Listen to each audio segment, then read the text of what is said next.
We got this lightning bolt error flashing up on your dashboard on this Jeep Grand Cherokee.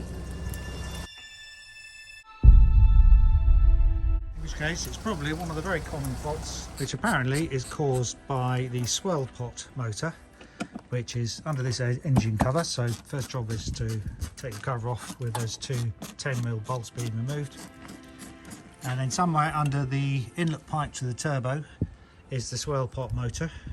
And if you've googled this before on YouTube and the internet, you'll see that a common problem is oil leaking out of the turbo inlet pipe, which is this pipe here, and drips onto the swirl pot motor and causes errors in the electronics. So what we've got to do is take this pipe off with that little screw. It's got to undo. Hopefully we can pull it out of the way and get to that connection on the swirl pot motor. Now apparently, and we'll see this if it works later, apparently there is a very quick and very cheap fix involving putting one resistor on it and stopping the operation of the swirl pot motor, which makes very little difference to the performance of the engine. Apparently the reason it gets oil on the swirl pot motor is the seals that go between the pipe and the turbo get weakened, start leaking. The seals actually inside the turbo itself start getting a bit worn, so a bit of oil comes out of the turbo and it all ends up with oil dripping on the swirl pot motor electronics. So maybe at the same time we'll see if we can cheaply reseal around the pipe that connects to the turbo.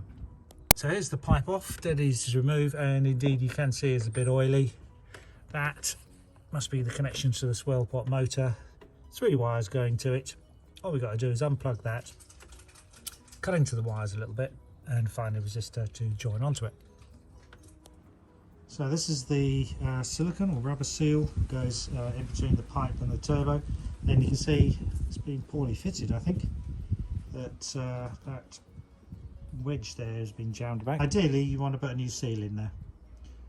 I think just for now, because I want to do a quick fix, I'm going to clean up all the oil with white spirit and meths and seal it with a bit of silicone, or I think maybe we'll have some gasket sealant. And the other thing that contributed was oil getting around the swirl pot motor was this pipe that comes from the crankcase breather system. And you can see this has been taken apart before because there's bits of old silicone seal around there, which is not very good. That needs cleaning up and sealing properly.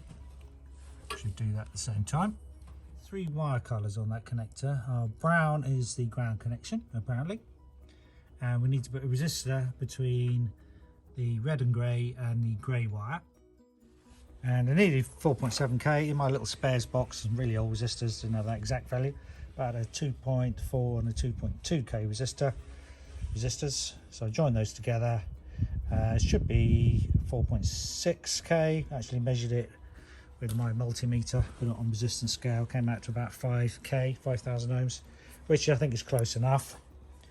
So we're going to solder those in place once we get the wire stripped back. So that's some of the oil cleaned up from around the turbo. Next, let's get the plug off there. See right in the middle of the screen. Maybe that comes up or something. That looks like that has come up. So if you wiggle the wire around to this side, and just about pull over or lever over the plug, so it then comes off.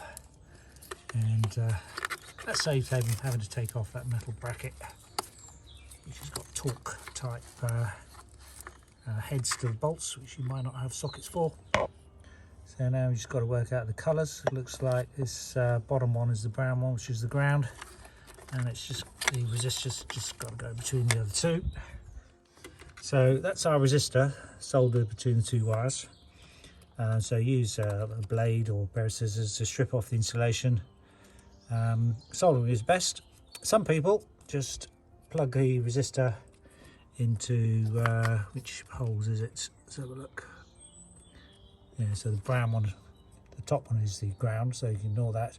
So the middle connection there and that bottom one is where you would push the legs of a resistor into both those holes if you want to do it that way. I prefer soldering because it's not going to shake loose that way. But I do need to wrap some insulation tape around these wires now and around this end piece to make sure it's not going to short out against anything. That plug then remains disconnected from the Swirl pot motor circuit board, and effectively this resistor is emulating the function of the circuit board to fool the ECU that the circuit is still there and working well.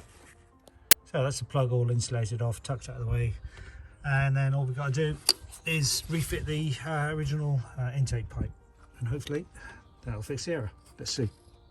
And on the way we're going to put some sealant around the turbo. I'm going to use a bit of Loctite 574 flange sealant. You could use silicone seal. Silicone seal is not quite as good as sealing against oil. So let's do it. Alright, there's plenty of sealant around the intake pipe. Got some around the crankcase B of the pipe as well. And actually this has got a seal. This is the old one, covered in silicone last time. Not a very good seal. We'll change that to a new one later, but just so we can make progress and go on with things. Let's just pop that one in, seal it up, and put some more sealant on around the inside, then we'll refit it. And that's some sealant around the crankcase breather pipe as well. And now we're going to refit it. Carry on, Jason. Get this pipe out of the way a little bit. There's that connector there as well.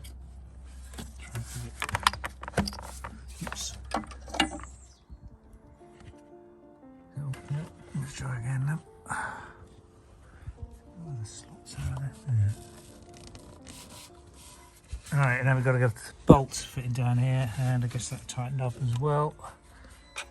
The last thing to check, which apparently is associated with this problem, is whether the turbo actuator moves correctly. So this little lever here should move up and down when you turn the ignition off and on.